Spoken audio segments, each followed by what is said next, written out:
Okay, so here we are again. I'm gonna start working on this trunnion, getting it stripped down and everything ready for sandblasting. I guess the first thing is get the wheels pulled off of it, hubs, and just kind of go from there. I don't know if I've said it before, but I'm not going to record every single nut and bolt on this restoration. That's just going to get boring.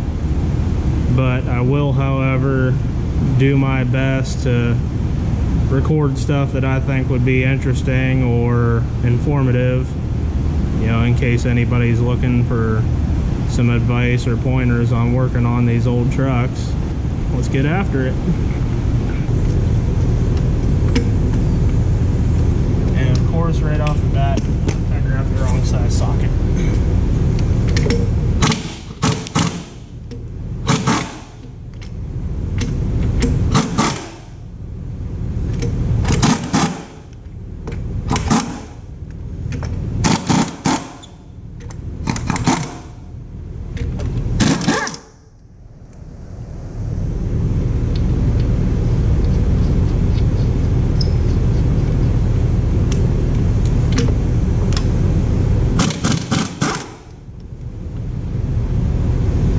One thing to keep in mind with these Dayton style wheels, or spoke hubs, however you want to call them, is when you're taking the tires off, right off the hop, don't take the nut all the way off the stud. Back it out to the end of the stud, then get you a hammer and smack these wedges, and they'll come out of there with a fury. If that nut isn't there to stop it, well, it's going to hit you and it doesn't feel good. Ask me how I know.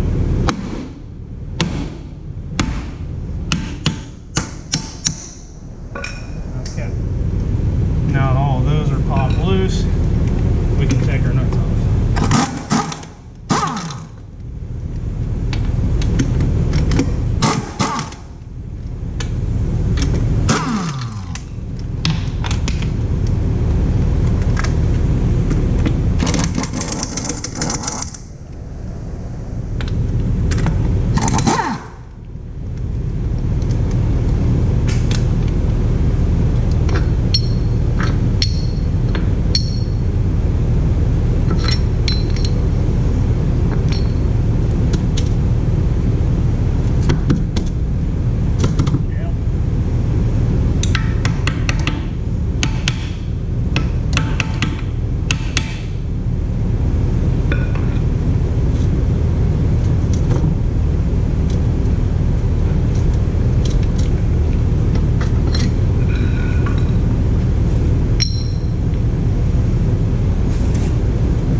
reason I said ew whenever that axle came out of there is if you look at that nut, somebody has got on that nut with a chisel and a hammer. You don't need proper torque spec, but I guess I don't have much room to talk because I'm going to use a chisel and a hammer to get the nut off of there, because I'm going to get all new nuts and washers and everything for this, and at that point I'll get the right size socket to take those off.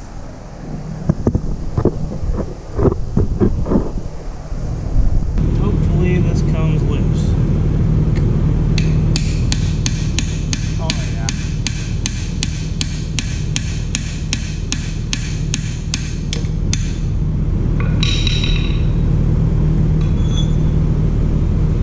Somebody went a little bit overboard with the silicone.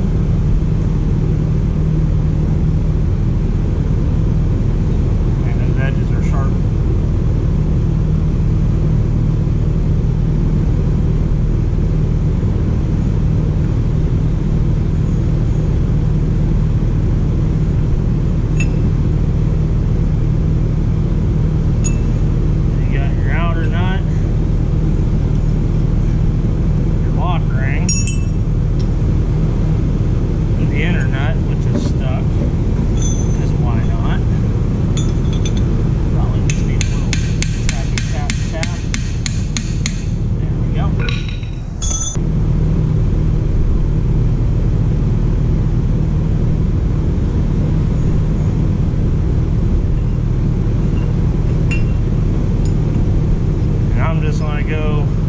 Slide these over the axle I just took off so I can easily keep track of everything.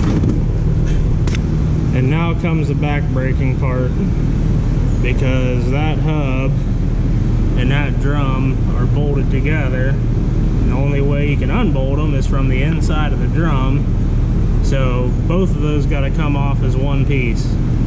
I don't know how heavy it is, but they ain't light. There's a lot of cast iron there.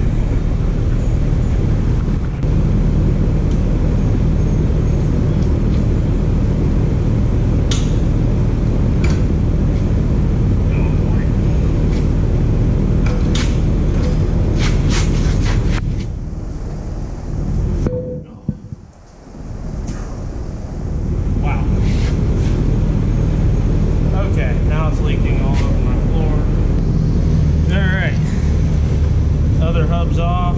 Now it's time to take the brakes off.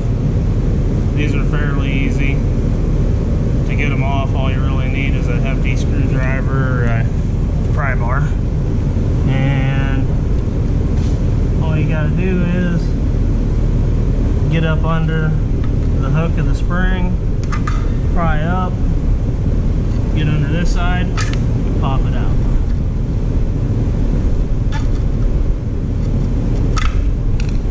Just like that. Then you can go down here. Who knows how long these brakes have been on here. You know, give them a little bit of motivation.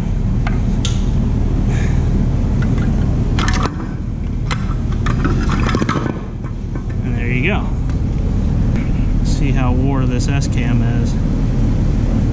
Oh. Actually, yeah, there's a little bit of play in it, but those S-cams and bushings are getting replaced anyway. Everything brake related on this truck is getting replaced. It's going to have a completely brand new brake system, all the way from the shoes themselves down to the air lines and the valves. The next place to go would be to get these maxi cans off, which these are getting replaced anyway. So I think what I'm going to do is to get the old hot wrench out and just take them studs clean off of there, cut that rod, and hopefully, oh yeah, wow.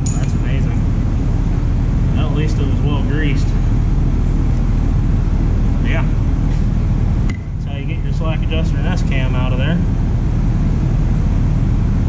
Now I'm just going to get the torches, burn this maxi can off of here.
Pants were on fire a little bit.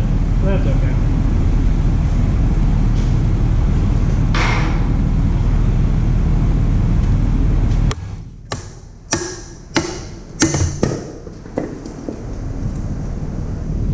And there's that. Now that the brake can's off, I'm going to go ahead and knock this grit guard off of here. I don't know if that's the technical name for it, but this is just where your wheel seal rides on. Stemco wheel seals, they actually have a seal kit called a grit guard. So that's just what I've always called it, because I always use Stemcos. But that's pretty simple. You just bye-bye. Next thing I'm going to do is get your brake chamber bracket off, and then I've always heard this called the spider. It's where your S-cam goes through and your anchor pins for your brake shoes. I'm going to get that unbolted from the axle.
bring you back in a couple minutes. That was fun.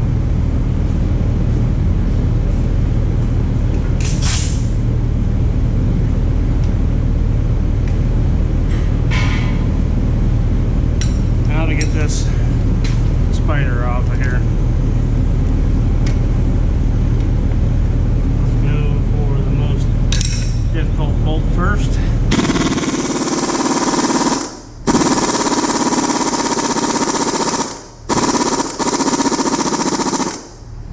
Yeah, that's kind of what I figured.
As you can see, I'm going to be spending some time on this. Well, as luck would have it, I've got them all out except for two, and I run out of oxygen. So, guess I'm going to have to go get that refilled and keep trying to keep moving forward on this.